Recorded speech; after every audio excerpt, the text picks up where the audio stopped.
Halo saudara, dari Arlington, Virginia, saya Helmi Yohanes dan tim VOA kembali hadir dengan serangkaian berita Amerika Serikat dalam segmen Sapa Dunia. Para pejabat kesehatan Amerika memperingatkan potensi lonjakan baru kasus COVID setelah sedikitnya 22 negara bagian melaporkan kenaikan infeksi virus corona. Ini terjadi di tengah meningkatnya pelaksanaan vaksinasi massal di seluruh Amerika.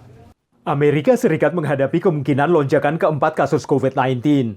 Setelah menurun selama beberapa bulan, kasus baru meningkat lagi di 22 negara bagian meskipun jutaan warga Amerika telah mendapatkan vaksin. Rawat inap juga meningkat di belasan negara bagian, sementara varian COVID yang lebih menular menyebar dengan cepat. Lebih dari 100.000 kasus varian asal Inggris tercatat di 50 negara bagian Amerika. Ahli penyakit menular Dr. Anthony Fauci menyatakan prihatin akan potensi lonjakan kasus karena melihat pola yang sudah terjadi sebelumnya. Di Miami Beach, aparat setempat memberlakukan jam malam untuk mencegah kerumunan pelancong yang berlibur di awal musim semi. Sementara itu, vaksinasi di Amerika mencatat rekor harian baru. Akhir pekan lalu hampir 3,5 juta dosis vaksin disuntikkan dalam 24 jam. Kini Presiden Biden meningkatkan target vaksinasinya menjadi 200 juta suntikan vaksin dalam 100 hari pertamanya. Data Badan Pengendalian dan Penyakit CDC menunjukkan hingga hari Senin sudah 145 juta dosis vaksin yang disuntikkan di Amerika dan 52 juta warga dewasa sudah mendapatkan vaksinasi lengkap. Distribusi vaksin juga terus meningkat di seluruh Amerika dan Johnson & Johnson berencana mengirim 20 juta dosis vaksin lagi akhir Maret ini. Saudara, untuk memerangi munculnya varian baru COVID, pakar kesehatan mengatakan sangatlah penting membentuk kekebalan komunitas dengan melakukan vaksinasi massal seluas mungkin. Di Amerika tersedia beberapa jenis vaksin COVID dan muncul perdebatan mana yang lebih efektif. Bagi warga Amerika yang punya 3 pilihan vaksin, Pfizer-BioNTech, Moderna, dan Johnson & Johnson yang sudah disetujui untuk penggunaan darurat, perdebatannya adalah vaksin mana yang paling efektif. When you're looking at your top line goal is block severe disease and death. Those three perform exceptionally well. Umumnya tipe vaksin dibedakan dari teknologi pengembangannya. Ada yang menggunakan virus yang dimatikan atau dilemahkan, ada pula yang menggunakan metode muktahir RNA duta seperti Pfizer dan Moderna. The messenger RNA and the adenovirus vector vaccines work a little differently. Instead of injecting the protein or the whole virus, basically we're injecting the genetic recipe so that our own cells make the spike protein and then we develop an immune response to that. Namun para ahli mendukung banyaknya jenis vaksin yang beredar.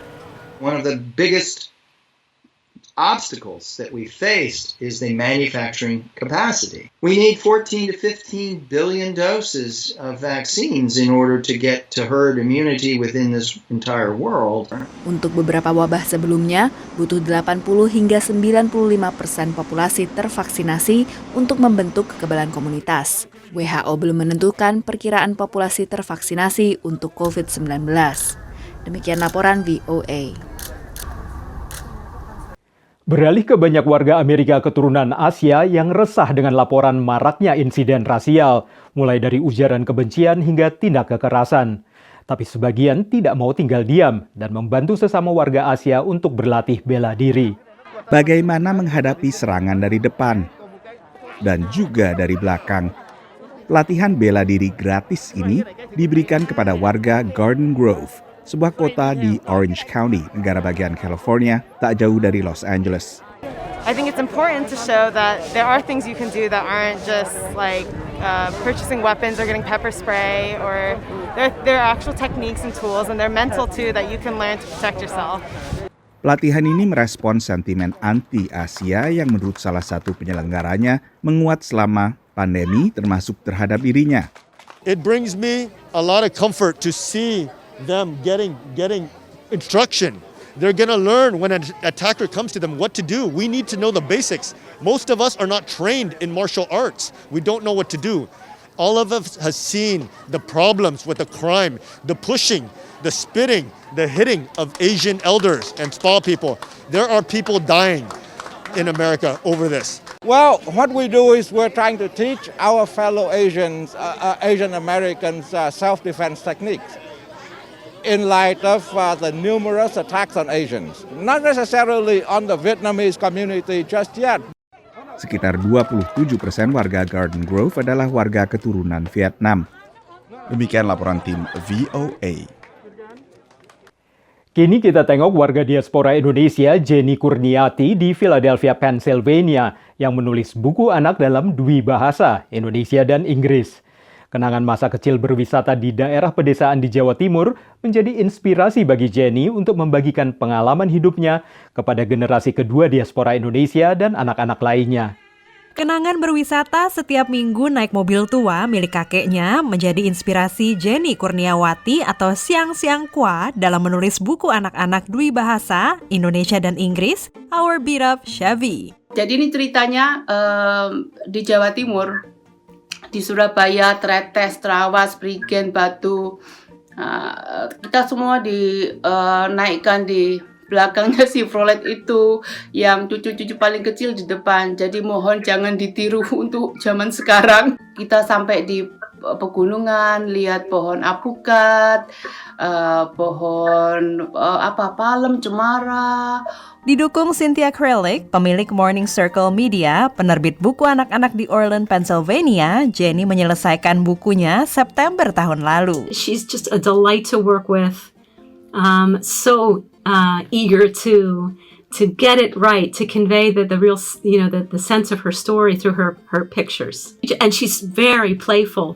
She just has a terrific sense of how kids behave, and she really portrays their emotions so well in this story. Lulusan desain fashion dan seni dari Sydney, Australia ini juga membuat sendiri ilustrasi untuk bukunya. Jenny yang tinggal di Amerika sejak 2001 dan bekerja sebagai penerjemah lepas, menuangkan kenangan masa kecilnya karena pengalaman membacakan buku cerita rakyat kepada sakti anaknya. Menurut Jenny, tak mudah membangun koneksi antara anaknya dengan Indonesia melalui cerita rakyat. Nggak bisa dong, itu karena cerita rakyat, jadi terlalu jauh. Ia pun menghimbau para orang tua diaspora Indonesia untuk berbagi cerita masa kecil mereka kepada anak-anak yang lahir di luar Indonesia. Dari Washington DC, Dania Iman, Nia Iman Santoso, VOA. Saudara, kami akan kembali dengan Sapa Dunia Senin depan. Terima kasih atas perhatian Anda. Dari Arlington, Virginia, saya Helby Yohanes dan tim VOA.